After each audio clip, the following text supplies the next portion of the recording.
spaces where I became aware of it. In a company, I might share an idea and it was not talked about at all. And then a man would share the exact same idea and people would say, "Oh, yeah, that's brilliant. That's amazing."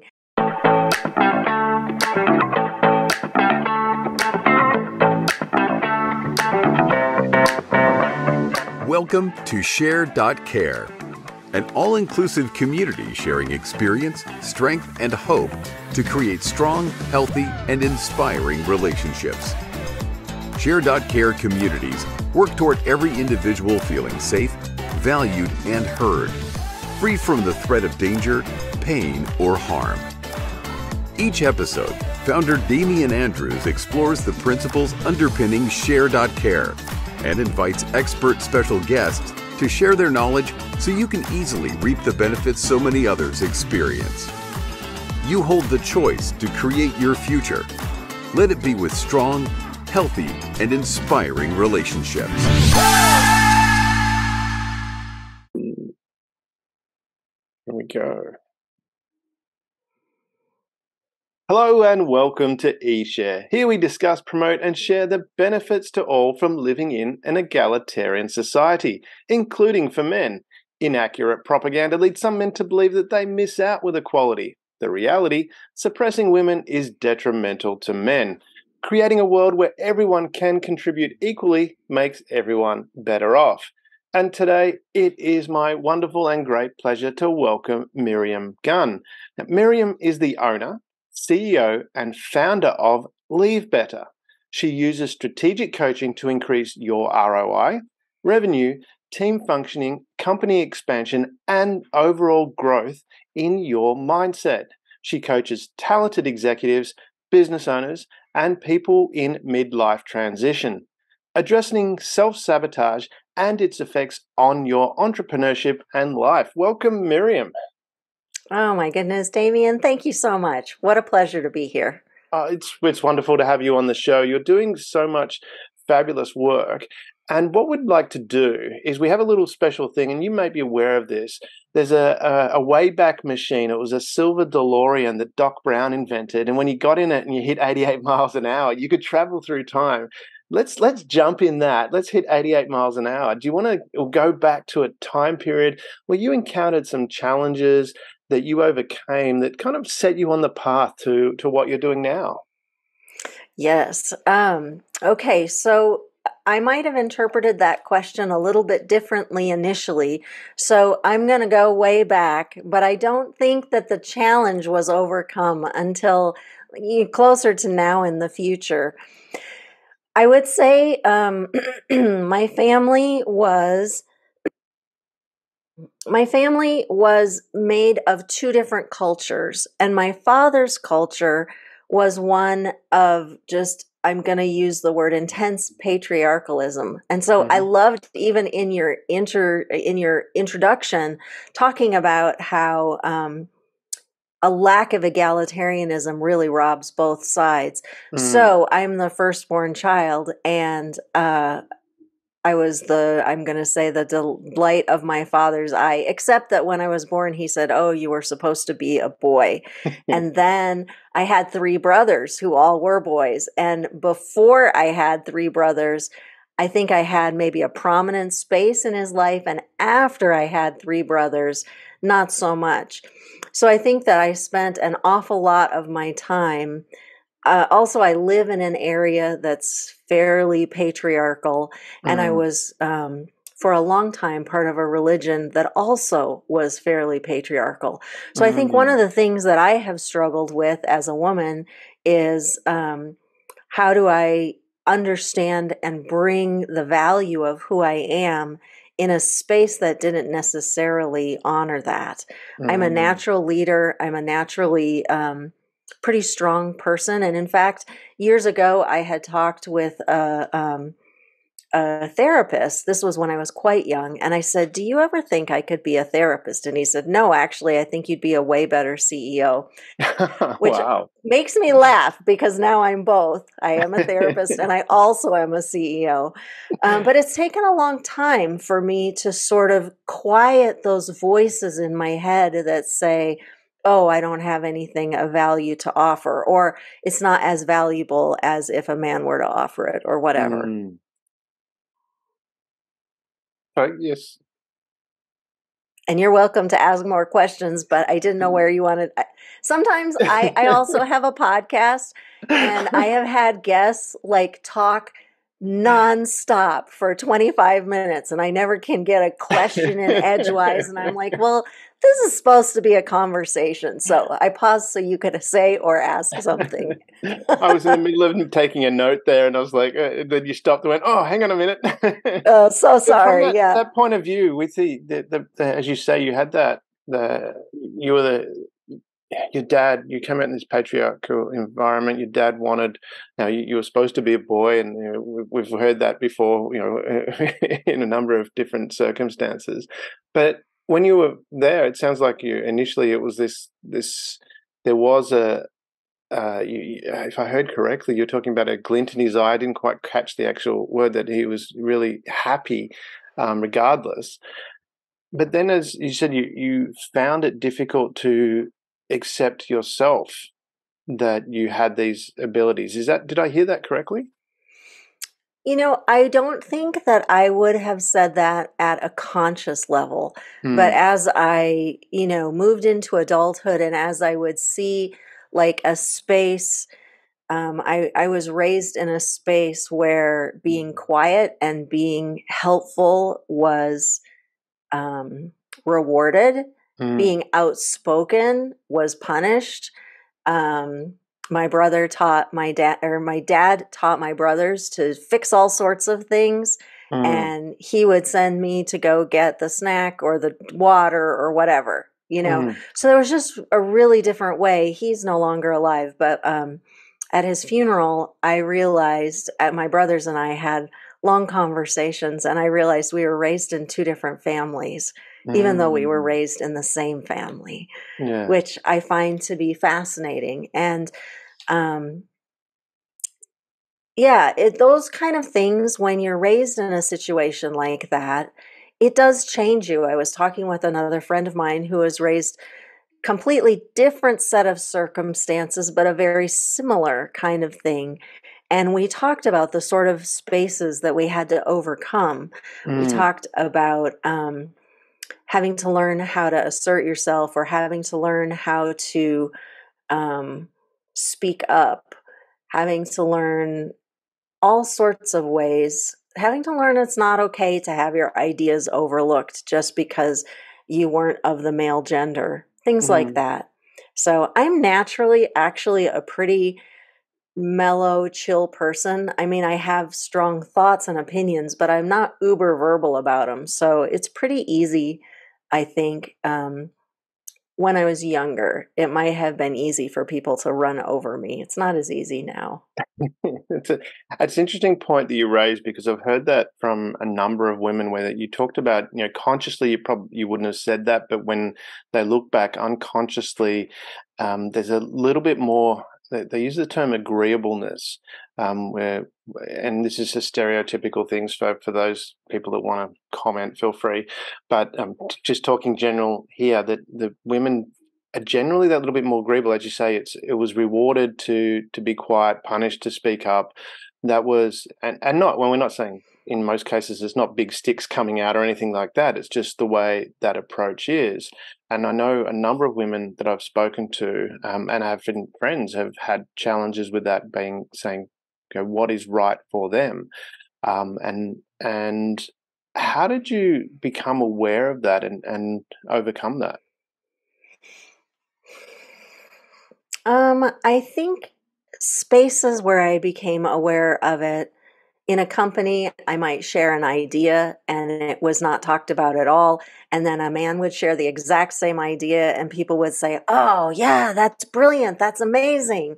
Or working collaboratively on a project, and maybe the guy was getting all of the credit or more of the credit. I remember I was brought in to do an interview with someone once in a company. I was actually brought in as a consulting expert and invited to be part of the interview process. And the man who is a wonderful man. I mean, I genuinely, truly value and appreciate him. Never let me say a word in the interview. I never was consulted about anything. I wasn't asked anything. Wasn't able to ask anything. And I just thought, wow, that is really fascinating. I don't think if it was one of my other male colleagues in here, it would have played out that way. I think he would have asked the other male colleague, do you have any questions for so-and-so? So I think that there were a lot of spaces where that was kind of typical. And because of the way I was raised, I didn't push back against any of that. That seemed fairly normal. Where now I would say, oh, excuse me, I have a couple questions too. I think one of the reasons there are so many women entrepreneurs out there is that they kind of got tired of being overlooked or tired of being told that their ideas weren't valuable. And if you look at them, there are a lot of very successful women entrepreneurs. And I was interviewing a CEO of a fairly large nonprofit, hundreds of millions of dollars of revenue, and I don't know, 700 employees, thousands of volunteers. And I was asking her, what is it like to be a CEO of a large company? And she took a little tangent and she said, there are more men CEOs named Bruce than there are women CEOs in the entire, I don't know if she said country or world. And she said, I don't know if it's actually Bruce, but you get the idea. Yeah. And so we were talking about why is it that we don't have women in leadership? And she was sort of indicating, and I do believe this is true, she was indicating that, women have a tendency to be more collaborative and less maybe cutthroat. And in a capitalistic society where you're looking for the profits, maybe women are not going to go after that in the same dog-eat-dog space. But we spent a fair amount of time just talking about how that collaborative process is necessary. And, when you look now at corporate life and the kind of burnout that's happening and people just being so aggravated in their workplaces, clearly the non-humanitarian way of going about business is not necessarily the best.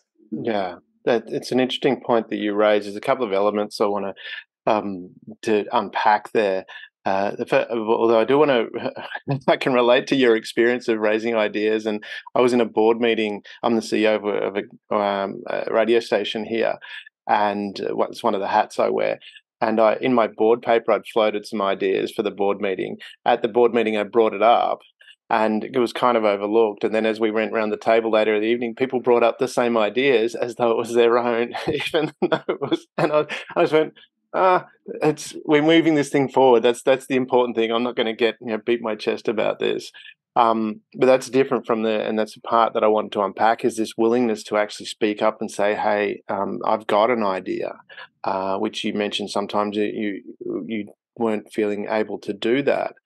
And this collaborative approach is something I want to unpack as well. The negotiation program that I have, that I work with large corporates on, Negotiation Magic, one of the key principles we talk about is coming from a female mindset, because the best negotiators in the world approach it from that perspective of being more empathetic, which is a female trait, is generally being that little bit more empathetic, being more understanding. Listening is a trait that women do very well.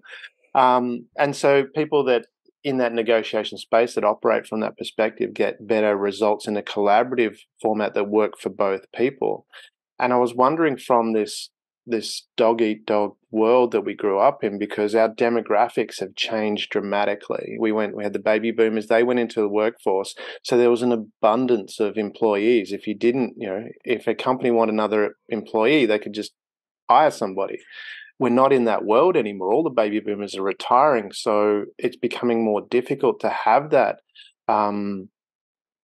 that dog-eat-dog world. And there's an element for it. I'm a big NASCAR fan. I love, you have NASCAR, and Joey Logano, who won the the championship last year, he talked about, he got to the point where he was just stepping on the other team's throats and wasn't letting up. That was his definition. And in that forum, yes, there is that more aggression is needed. There can only ever be one winner in those situations. But in an organization, what you're talking about, this collaborative approach, bringing forth ideas, do you think part of that is now, and I 100% support the equality as we're talking about. Do you think the demographic shift is helping as well from that perspective of it's an organization can't just go, oh, I'm going to fire you and hire somebody else because the talent isn't there. You need to nurture and look after your employees, which is inherently a generalistic, so what's the term? And in a stereotypical fashion is women are more nurturing than guys. Do you think that's part of that transition? The demographic shift? Well, I mean, I do really feel like in the last 10 years, and especially in the last 3 or 4 years, so much airtime has been given to elevating marginalized people, whether that's people with disabilities or people who are, in a special people group or women or whatever. There's just much more conversation about helping people's voices be heard. I think that there are two spaces in this. There is the leadership who is either nurturing or squelching inadvertently or intentionally other voices. But then there are the women themselves. And I have heard this, I forget who it was. No, I was in a company the other day and I was talking with one of the women leaders, and, honestly, she needed to say no. She was doing everybody's job, which I think often women find themselves doing. Yeah. We were talking about how to help her say no in a way that was respectful, but also clear. And she said, well, I don't want everybody thinking I'm the B word.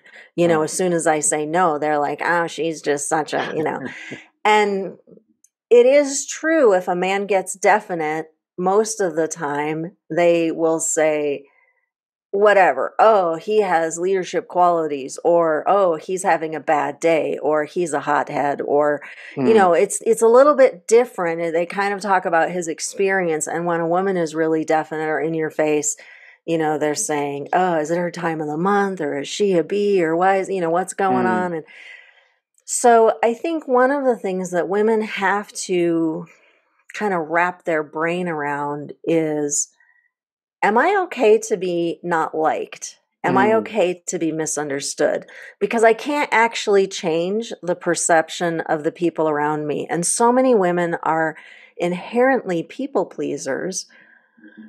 And they like to be agreeable and they like to be liked. I think a lot of men like to be liked too. I don't want to just, jump into this polarized men are this way, women are this way. I know a lot of women who are aggressive, and I know a lot of men who are maybe more thoughtful and empathetic and have good listening skills. So I don't want to just jump into the gender buckets, but I do know many women struggle to feel okay with other people not being okay with them. And so they'll turn themselves inside out, trying to figure out how to navigate a situation where everyone can be okay. And it's like, oh, sometimes everyone isn't going to be okay. And sometimes good change happens when you let everyone not be okay. I love that, what you're talking about. And I do want to clarify, I mean, we're here talking about this, about women and creating that, and we're okay to do that. I don't like it where people, you'll be talking about one topic, and someone will come in left field and go, oh, but what about this? And it's like, well, we're talking about this topic. We're not, by talking about one topic, you're not excluding the other. So it feels safe. This is a safe area where we can just have these conversations, and people can post later, and we can ignore their comments and enjoy ignoring them. Let's do it that way. Yeah, because I mean, there is this whole gamut of what I really wanted to understand was this.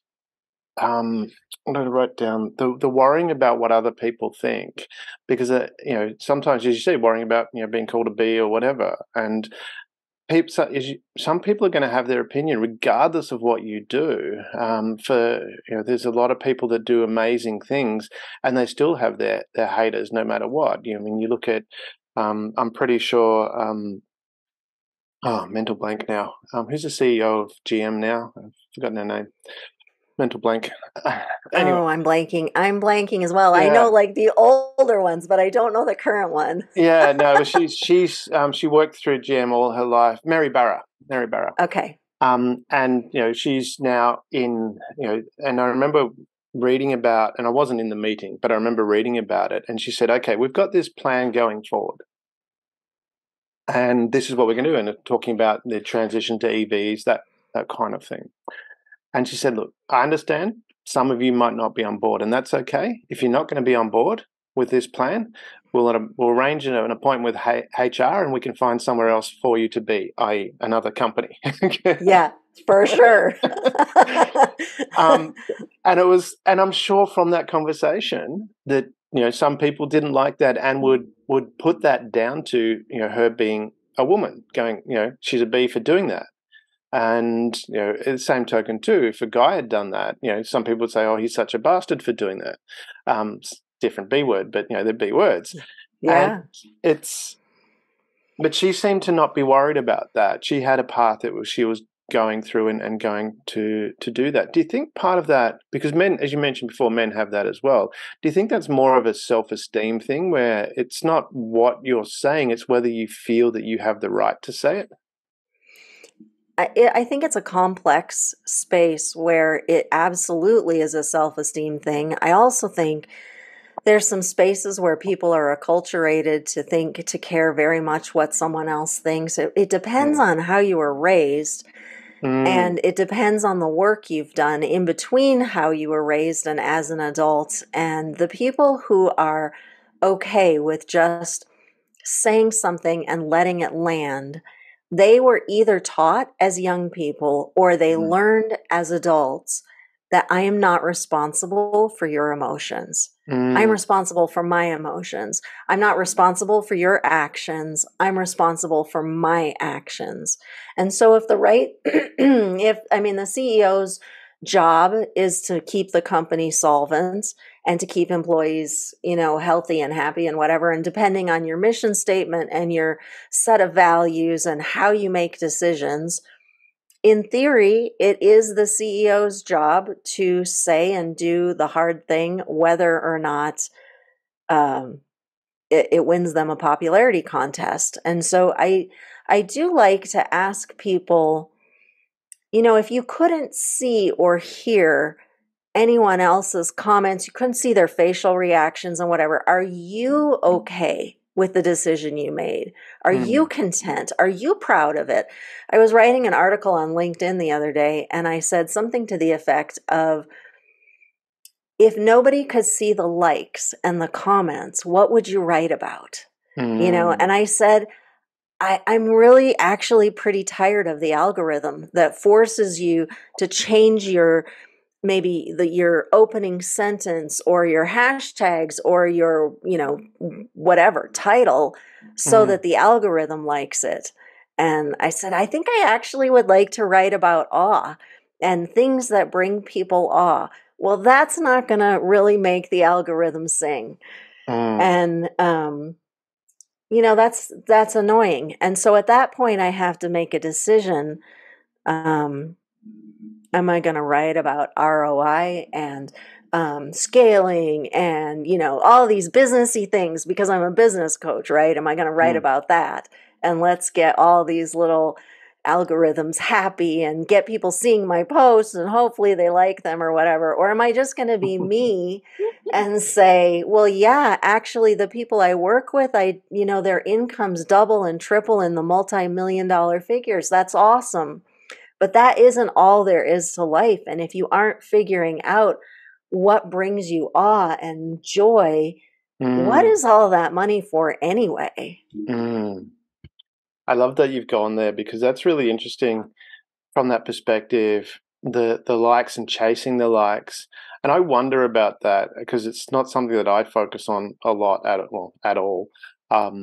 because from what I understand, word of mouth is still the prominent form of referral. And if you do a good Yeah. job with your client and you're authentic to your client and deliver well, you're more likely to get a referral. You know, and we're not talking about people that are operating in the smaller space. You're dealing with the executives, those kind of people. From that side of things, is it, creating that authenticity, that balance, is that, how do people make that adjustment from, I guess from my perspective, I'm a little bit, well, say it fortunate. I had a mum that when I was growing up said, doesn't matter what other people said, and she wore this horrible beanie, which is what I was pointing out. That's excellent. Yeah, this was before beanies were cool, Yeah. So as a kid, I'm older than I look, and so as a kid, I hated it. And she goes, "Don't worry about what other people think." It doesn't. And as a kid, didn't. But as an adult, don't you hate it when you grow up and you start quoting your parents? Oh, yeah. And so from my end, it was pretty easy for me to not worry about what other people think, go my own way, and just focus on the people that did like what I was doing and relate to them. Um, but how does someone make that transition, as you say, not chasing those likes, not looking for that approval of other people, but looking in the mirror and going, I like what I see. Yeah, some people never do make that Mm, transition, which I think is really sad. mm, I'm certain anybody could look at some of the Hollywood stars and they could see people who are younger, who are clearly insecure, although it might show up as bravado or whatever. And anybody who's been on the planet long enough sees some of those people mature, and mm, some of them just get older and older and older, and mm. they're still just as insecure as they've ever been. Yeah, Which is, I think that's really scary. yeah. It's one thing to grow old and wise, but it's another thing to just grow old. Mm, And yeah. So, how does one go about that? I think somebody has to want it really mm, badly. They have to want to not care, and then they have to be willing to do the work. And the work, comes in a lot of forms. I think there's lots of books on it. I think there are, you know, talking to a therapist, talking to a coach, talking with other people who have gotten there, um, but not caring what other people think. It's a tricky space because if you go with maybe the habits of society, we live in this privileged time of I can go to the grocery store and get food anytime I want. If I'm cold, I put on a sweater, I turn up the heat. If I'm hot, I turn on the air conditioning. We just live in this amazing world. But I always ask myself when I'm thinking about things, what was it like 300 years ago, mm, 400 years ago, 1,000 years ago? mhm, And what happened 1,000 years ago, or let's even go with 5,000 years ago, mhm, if you know, went against the group? mhm, Man, you got shunned, you got kicked out of the tribe, you got stoned, you got, mm, think about all the people who died for various religious departures. mm, The main group was this, and they became that, and they yeah, got beheaded or hanged or stoned or mm, whatever. Don't think differently than the group was the message. Don't mm, do anything differently than the group. And if you think of the great, like philosophers, mathematicians, scientists, anybody who bounced out of what the norm was, mm. you know, it's not your sins, it's germs. Kill him. you know? Yeah. Everything doesn't revolve around the earth. It's different than that. Kill him. The earth isn't round or flat, it's round. It was to speak up. Mm, There, if you know anything about neurophysiology and brain science, deep inside your brain, like the more mm, primitive parts of your brain, they're about keeping you safe. yeah. And when you say something that is against what most people think, man, your amygdala goes crazy and your heart starts to beat and you start to sweat and you're like, you feel unsafe when somebody else is, give me Barabbas, they're screaming and whatever. And it feels very unsafe to people because 1,000 years ago, it really was unsafe. And I don't really think that part of our brain has evolved to say, well, just because they hated on your post, it doesn't mean you're going to die. I think sometimes people feel they are going to die. And it's super sad. You see this in schools with young people right now.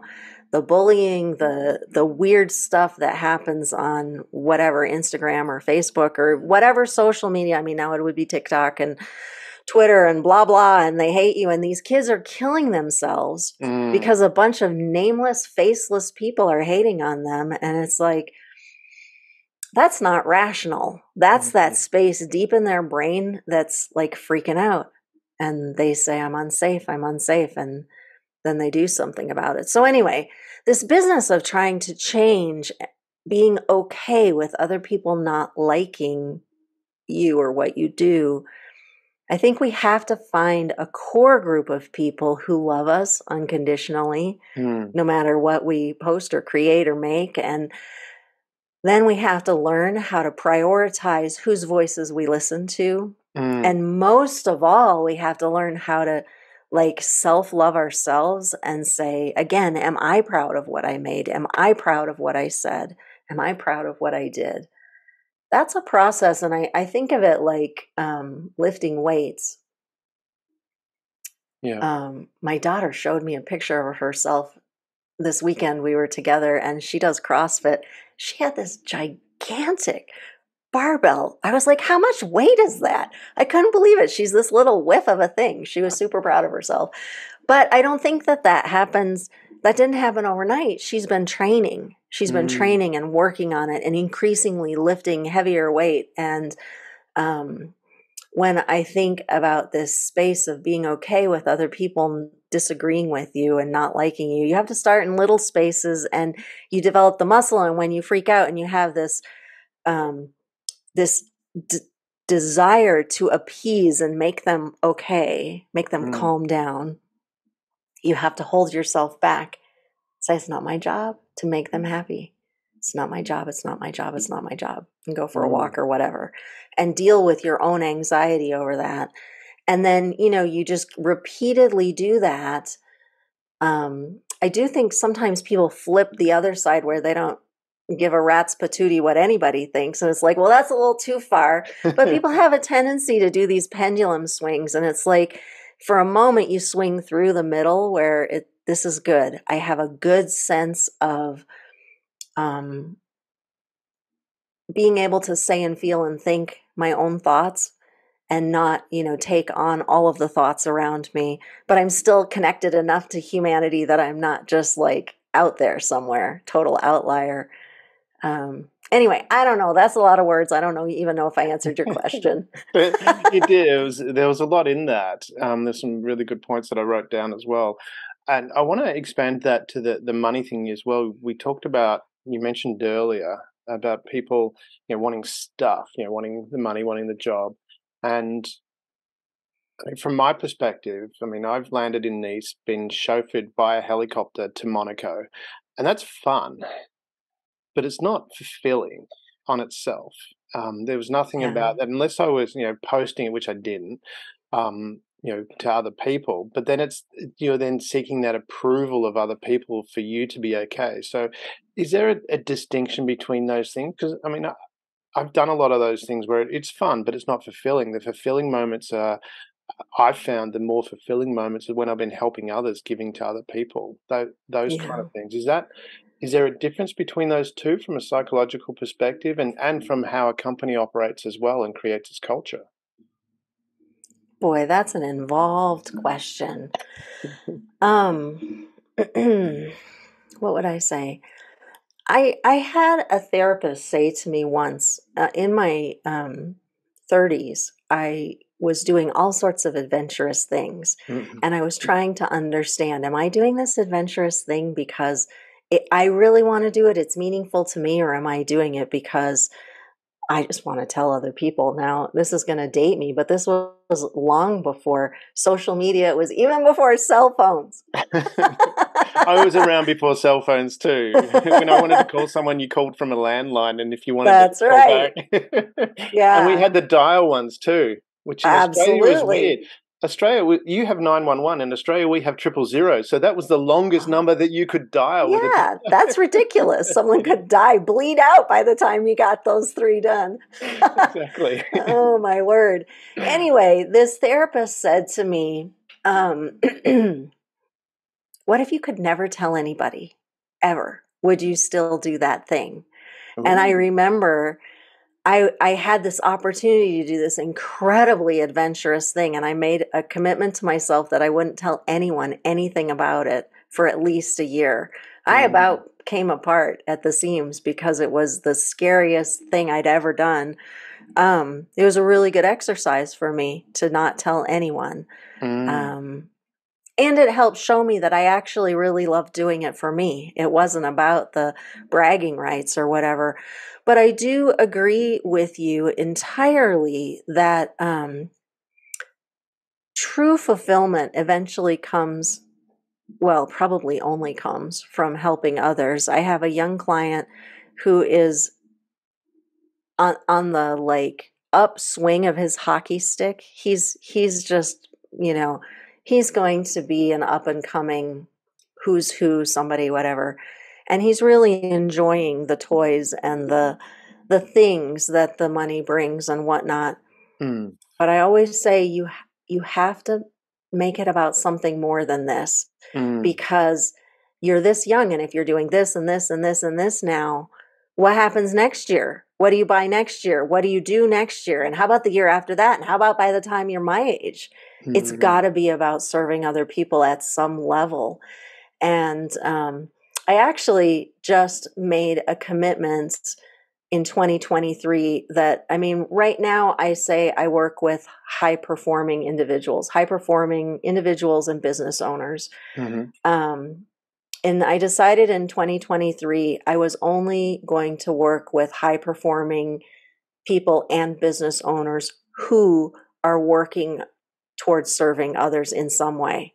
I don't care mm, if your business is serving others or if your hobby pet project is serving others in some way, but I'm just no longer interested in helping people make money and not serve other people, because there's no fulfillment in it. And I've only got so much life energy. So I want to be putting it into spaces where we're solving problems and we're helping those who are less fortunate, because to me, that's what it's about.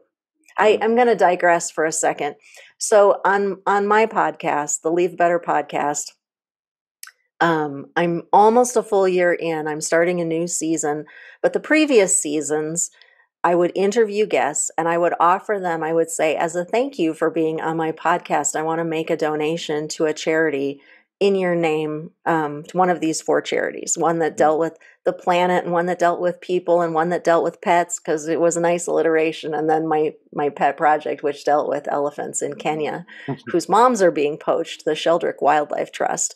Yeah. Anyway, today I was looking at something from the Sheldrick Wildlife Trust, and they had a situation. They have three different units.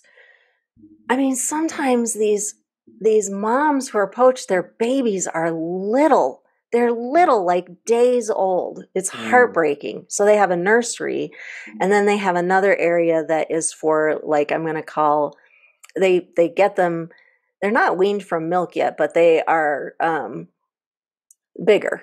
I mm, don't know how old they are. They're just bigger. And so they go mm, to the next place, which I would call like elementary school, and they basically raise them for 15 years until they can be reintegrated into the wild. wow. And this video that they sent, three of these little tykes were being moved from the baby nursery to kind of the elementary school space. And it was a huge ordeal. They had spent days training them to get into these trucks. that had, were super safe. And these trucks were ginormous. They were like semis. And they had these very intricate things, and they took them, they practiced with little bits on the road so the elephants wouldn't be scared. And their keepers gave them these bottles, filled their little tummies with milk and stuffed them in the thing. And they drove them to the other place, which was a distance. And then when they got out, they had another thing of milk waiting for them and their familiar keepers. And then you saw this space. This is an expanse in Kenya that's huge. And all the other elephants came out to meet them that were part of this whole thing, like 20 or 30 or 40, all different sizes. They all came out and they welcomed these baby elephants. And at this point, I'm crying, just crying. And because it was so beautiful what this entity is doing. They've been there for 50 years, just trying to save what people are destroying. And, 50 baby elephants of all different sizes. How many moms have been poached? I was thinking, but I was like, don't let it ruin this beautiful moment, Miriam. Just, and so these elephants come out and greet and whatever. And I was looking at the teamwork. How many, they have airplanes that are scouring for animals that are hurt. And they had these, the drivers, the trucks, the keepers, so many people unified in helping something larger than themselves. And then if you zoom out, they have a really good mechanism for communicating with people all around the world. Like on Instagram, they have, I don't know, hundreds of thousands of likes. Not because they're trying to get the likes, but because it's just good material. And I thought, here's an organization who is doing good on multiple levels, and it's doing good for me every single time I see it, and every single time I donate in someone's name. And I went and grabbed, my son happened to be here, who's 26, and he was stopping by, and I showed it to him, and he's this big, like 6'2", burly, like he's burly. And, then you start hearing, and then tears are streaming down his face. And he goes, those are good people. And I'm like, those are the kind of people I want to be associated with. I want to be helping grow their business. I want to help them grow their impact.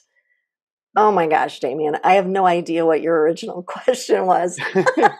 I just went on a complete rant. But you were talking about giving and this fulfillment, finding fulfillment, and it's coming back to that whole element of, it's doing things just for yourself, and it's fun to do these things. I have a massive Lego collection. I love it. It's awesome to, and it's I have my time where I build that. But I mean, and that's my, but to be fair, I mean, I'm here where I record these. I'm down in the beach house. I have this massive lawn out the back, and I used to have a gardener.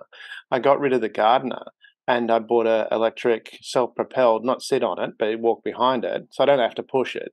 And I'll go out there and I do what I call gumping. I'm Forrest Gump going up and down the lawn with no headphones and just having that quiet space to think. And I get fulfillment out of that from the sense of I'm finding my space, and then I can go out and when I help other people and give to other people, which is the point of doing this podcast and other work that I do, is to help other people. I get much more from that. And so, I've been chauffeured in a helicopter. It's fun. It's awesome sitting there and doing that. But if that was all you did, it becomes quite hollow. And I was just wondering about that connecting into, people, finding their purpose and living a life that actually they go, well, I'm enjoying this, as opposed to putting stuff out there just to get a like, to fill up some hole that's inside. There is nothing wrong with enjoying the privileges that your life gave you or gave me. There's just nothing wrong with that. But somehow recognizing that not everybody has had that. I was privileged to be born in this country. I live in a rural area where land isn't expensive, and we live on 2 acres, and I'm privileged to have that. But also, I rescued as many animals as I could, and I invite people over to enjoy it. It's like a both and. I've been hang gliding. It's amazing. It's super fun. but I don't need to do it every day. I would rather, doing it once, that was great. So glad I did it. And now there's nothing wrong. If somebody loves hang gliding and they want to hang glide, that's fine. Yeah. But maybe you could learn how to take someone else, or maybe you could use it in a way sometime to raise awareness for something, or maybe just once you could hang glide and drop $20 bills and you have no idea where they're going to I go, love and that. somebody's going to find them and it's going to make their day. But I just think people have to get creative about, it's okay to fill me up, but fill me up for what? Fill me up so that my life can touch someone else's in a way that's meaningful. You brought up the word purpose. This quote is attributed to Mark Twain, but I've also seen it attributed to all sorts of other people. The two best days of your life are the day you were born and the day you know why. And yeah, some people know from an early age they have a passion for something. And other people don't, and they actually don't care. They're just living on autopilot. And then there's some other people in the middle who wrestle and struggle and try and understand what is their purpose. Something I do that your listeners would be welcome to reach out to me if they're interested, but it's a conversation about finding the golden thread in your life. And I just spend an hour or two with someone and they just talk and they tell me about their life here, here, here, here, here. And it's very hard to do for yourself, but it's easier for someone listening to say, I see this golden thread running through your life. And it gives people a clue as to their purpose. Like in my life, I was always the quiet one in my high school group where I was the listener. And then in college, I was a leader, but I was a listener and a problem solver. And my first job was mentoring, which involved listening and problem solving. And then I became a therapist, which involved listening and problem solving. And then as a coach, I listen and I help you remove your roadblocks. So if you look at my life, all different occupations, but it's the same skill set. It always comes down to, even though I get trained in this or certified in that, or this is a new experience, at the core of who I am, I listen and I help you remove your roadblock. And that is actually my purpose on this planet. And I'm sure it will take different forms as I continue to age, but no matter what I'm doing, I'm always listening and removing roadblocks.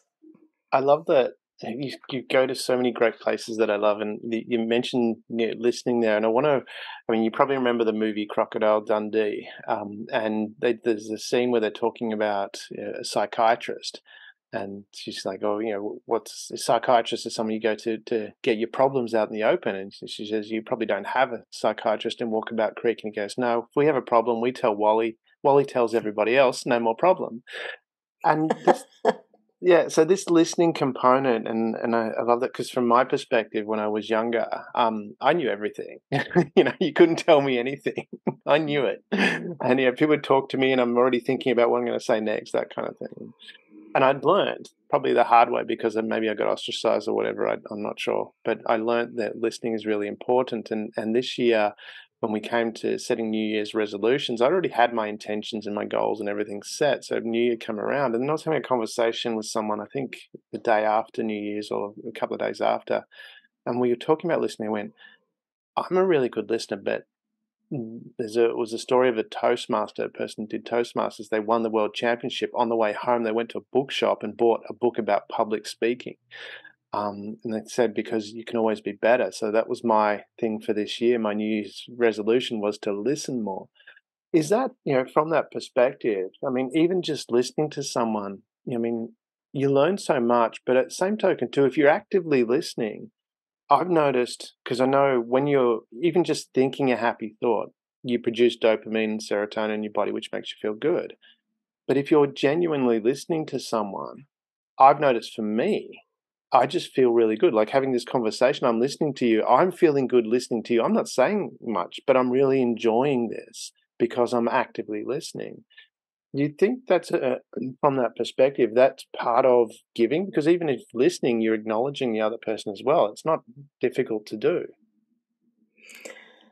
Yeah, that's a really perceptive question. Interestingly, when I went through my graduate program for therapy, they said, and I can't quote the study, but it's a famous study, that basically said 40% of the efficacy of therapy happens just by your presence, by your Mm. alliance, your relationship with the person. You don't even have to say anything. You don't have to like come up with this profound intervention. 40%, that's almost half. Yeah. So, yeah. I also have experienced what you're talking about when I'm doing my podcast. If I'm having a bad day and I go to interview someone, immediately my day is better. Just that Mm. interaction and that full presence and listening. Um, I do think I want to sort of quantify or qualify is a better word, um, actual listening. Because Mm. there are people who are quiet, but in their head, they're like formulating what they're going to say or how they're going to Right. argue or, whatever. And I don't really think that that's actually listening. It's just being Mm. quiet. But actually listening and um, even if you, especially if you have the opportunity to make eye contact, Mm. fascinatingly, even through a Zoom screen, when Mm. our eyes meet, Yeah. we feel more close to each other, we feel connected. Both of our brains are secreting oxytocin and Mm. our mirror neurons are happening. If you smile, I smile. Yeah. Like all of that is so interesting to see as people, how connected we are. And listening is an incredible gift to people. I was talking to someone once who said, "Oh my gosh, nobody ever listens to me. You just let me talk." This wasn't in a therapy context. It was just well, I've had it happen a lot, to be honest with you. People people like to talk. They like to be heard, and They do. when you give them that opportunity, it is a gift. Do you think maybe because there's a lot of research showing at the moment that even though we are more connected ever in history, social media, all these different things, all the different ways we connect, but yet people feel more lonely than ever in history. Do you think part of that is because everybody's talking and no one's really listening? Hmm. Boy, that is such a nice observation. Yeah, I think that that really could be a huge part of it.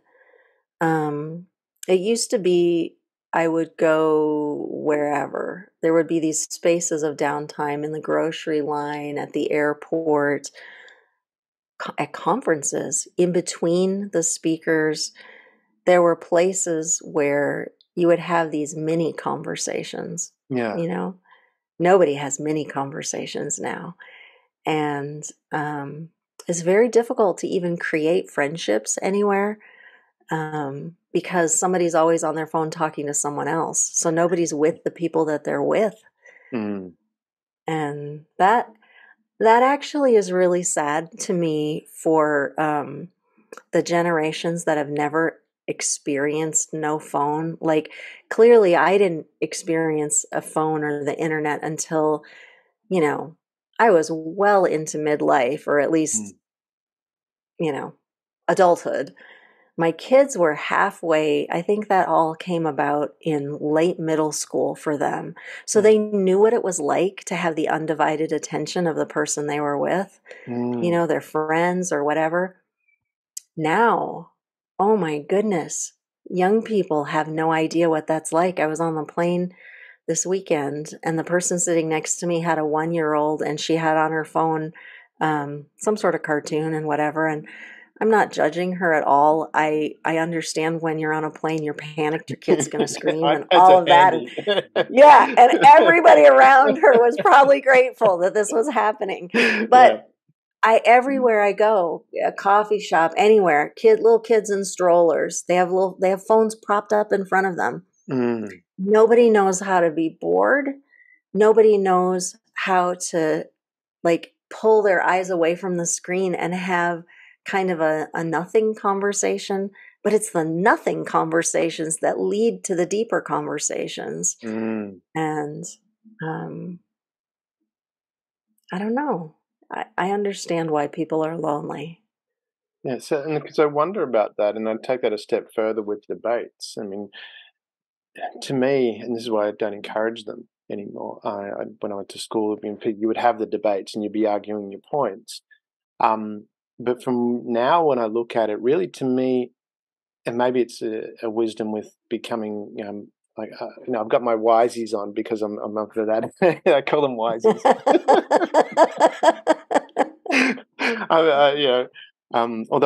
Anyway. But what I've noticed is maybe it's a different perception I have, but to me, a debate seems to be two narcissists trying to beat the other person over the head of their opinion. No one's in any debate that I've watched, and I'm going to throw it out to you guys. Your last presidential debate was probably the antithesis of what that is. Yeah. And I wonder about that because even here in Australia, I look at question time in Parliament, and these people are children. They're not. No one's listening. They're insulting each Yeah. other, and they're our role models. Oh, I wonder about that. yeah, I appreciate you saying that. I'm super embarrassed by my country's politics and politicians and the whole nine yards. I mean, I just, Yeah, I don't think we yours can't, is much different from everybody else's. You're just the biggest and stand out the most. That's all. Everyone else is pretty much the same. yeah, perhaps. I think civility has just gone out the window. I mean, if you looked at, again, 100 years ago or 200 years ago, yes, there were some aggressive, obnoxious politicians if you kind of get into the weeds and read the stuff. But by and large, people at least, um, were relatively polite. There was Respectful. civility. There was respect, and even within my lifetime, there were respectful debates. There were nonpartisan issues. People would be in Congress and have um, whatever their debate, and then they would vote. But then they would go out to lunch with each other, Mm. opposite parties. They were friends, and they understood that their friendship and You their can be politics were agreeable without different. agreeing. Yeah, and it was okay. Yeah. Yeah. So I think our entire world is lonely and not listening. Mm. And we've all gotten a lot ruder and cruder. Mm. And I don't know that helps people, actually. Mm. Which probably leads to what you're doing with the work we're doing. We need to touch on that with Leave Better. So tell us about Leave Better. How did that come about, and how does that help in this space of dealing with these issues that we've got in the world? Well, I mean, my hope would be that you encounter me and you leave better because of it, in Mm. whatever context that is.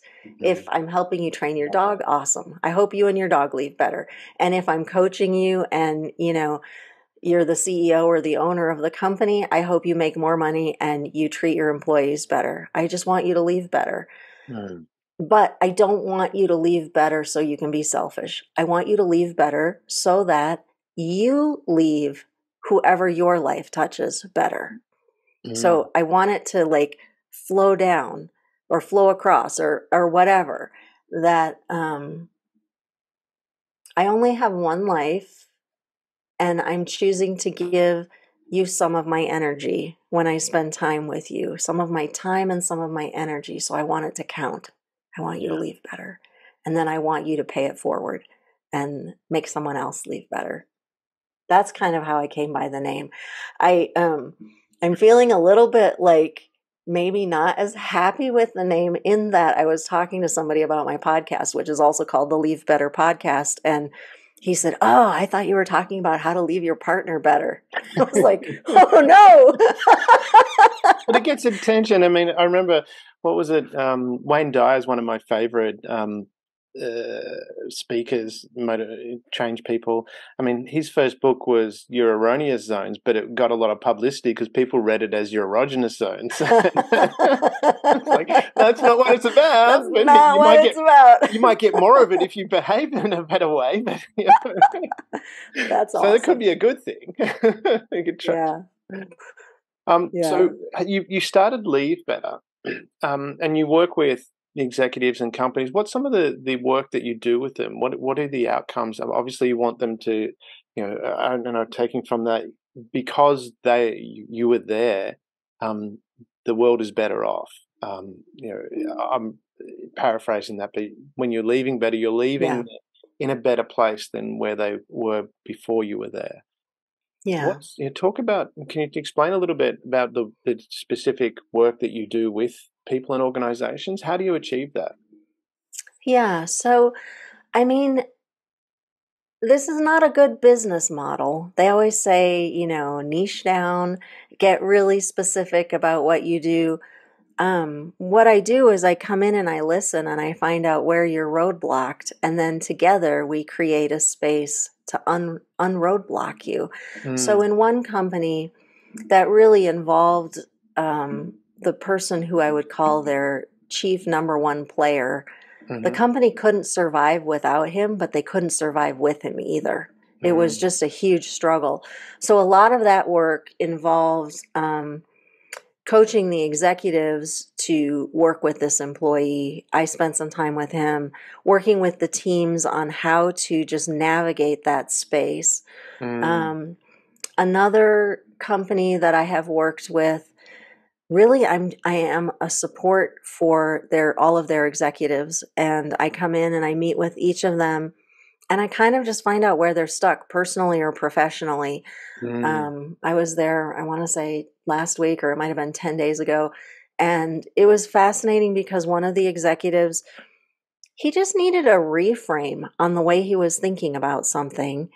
And I, I took the scenario and I said, how would it impact you if you thought about it this way? And mm-hmm, I just kind of flipped it. yeah. And a lot of times the solution is simple, but you just can't see it, you know? And so in that, I watched his face change. He paused, Mm, and he didn't use these words, but it was basically like, whoa, that changes everything. He mm, used some words to that, sort of thing. Somebody else, the company I'm working with in New Zealand, we're working on systems. That's what mm-hmm, she needs to create the next level for her business. mm-hmm, Another company I'm working with, honestly, he just needed to hire a virtual assistant or an actual assistant. That virtual assistants are actual, but a present assistant. And then, one or two other people. And he also needed to work on systems. mm, Another person I'm working with, he just needed some time to have some confidence. mm, Again, systems. It seems like to me, most companies, and I would go with high performers, the issue is either some aspect of their thinking that translates into some aspect of behavior, mm, or it's in their systems. They need to hire somebody or fire somebody, or just mm, put some little standard things in place. Those mm. are those have been the things that I observe. I love the word that you use there is simple, because from my perspective, I find life is pretty easy. We make it hard, and I know I can relate to that because I made my life very hard in very different, parts of my life. Yeah. It didn't need to be as difficult as it was, and I made it difficult. And it sounds like what you're doing is you're unlocking that simplicity that is right there in front of us. I mean, our reticular activating system, our beliefs, as you know, filter what we are aware of. And if we're filtering out this, because how many times have we lost something and we've looked in ridiculous places like the freezer and all that, and then there it is sitting on the bench in front of us, and we just didn't Yeah. see it, even though it was right there Yeah. in front of us. So it sounds to me that's the type of work that you're doing is you're coming in and you're opening up what's right in front of them to make it easy and simple, which is what it should be anyway. Am I hearing that correctly? I think so. I appreciate the way you stated that. I think that is what I do. Mm. And how do people, get in contact with you? We'll put this in the show notes, but what is the best way for people to get in contact with you and reach out to you? Yeah, I encourage people just to email me directly. Mm. Miriam, Miriam, @leavebetter. It's pretty simple. I mean, you can go to my website, leavebetter.com. All sorts of stuff is there, but I'm a big fan of reach out and let's have a conversation, you know? I love that. You're the Walliette of the world, you know. You're the person we can come to and talk to, and you'll listen. This is fantastic. Yeah. All right. If we're going to finish, and I deliberately don't give you a heads up on this question, but if you could sum up in a nutshell what you would want the audience to take away from this interview, this discussion, what would it be? What would be the one key, or it can be more, but what would be the key wisdoms that you'd want them to take away? Yeah. I didn't say this directly earlier, but I hinted at it in a whole bunch of different ways. You have the responsibility for your life. You have the ownership of your life. It's your only life you're ever going to have. And so many people spend so much time blaming everything outside of them. It's them, it's this, it's the weather, it's the climate, it's the politicians, it's the doctors, it was my parents, it was my spouse, you know. And as soon as you are in that blaming frame, you outsource your power to make any sort of change. You're helpless, you're a victim. And I'm a big fan of bringing that locus of control internally. And this also takes practice, but owning your life and making your decisions. So in its simplest form, I would say own your life, make good decisions. I love that. We can and help other people. Definitely. And other animals and the planet. Just generally help things. People help things. Yes. But I love own that your life you and connected do good. Because when share.care's first principle, we have 10 principles. The first one is personal responsibility. Take responsibility for your life. I love that, that's your key takeaway, because I connect to that so well. Miriam, I know we've gone over time what we're expecting to go. Hopefully, you've had fun, but for me, it's been such a pleasure. So I'm going to be selfish here, but it has been such a pleasure, and I've learned so much listening to you, and I've really enjoyed this conversation. Hopefully we can have more conversations in the future, but thank you for taking time to share with the listeners and being on the show. Oh, Damien, it's been an honor and a privilege.